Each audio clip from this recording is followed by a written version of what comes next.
যেসব বাচ্চারা দুধ খেতে চায় না তাদের জন্য একটা নিনজা টেকনিক হলো এই মিল্কশেক, বা যারা ডাইটিং করে তারাও এই মিল্কশেকটা খেতে পারবে। খুবই একটা হেলদি খাবার। তার জন্য এখানে আমি দুটো কলা নিয়ে নিয়েছি। কলাটা পুরো চিল্ড করে নিয়েছি, ডিপ ফ্রিজে রেখে পুরো চিল্ড কলা নিয়ে নিয়েছি। আর নিব, এটা আমি ক্যারামেল সস বানিয়েছিলাম, এই ক্যারামেল সসটা নিয়ে নিব 1 চামচের মতো। ক্যারামেল সস না থাকলে আপনারা নিয়ে নিতে পারেন মধু, 2 চামচের মতন মধু অ্যাড করবেন।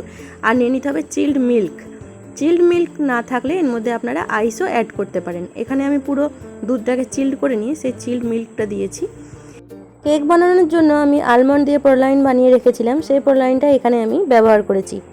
না থাকলে আপনারা শুধুমাত্র আলমন্ড, কাজু, কিশমিশ, তারপরে খেজুর, এসব ড্রাই ফ্রুট, যে কোনো ড্রাই ফ্রুট এর মধ্যে অ্যাড করতে পারেন।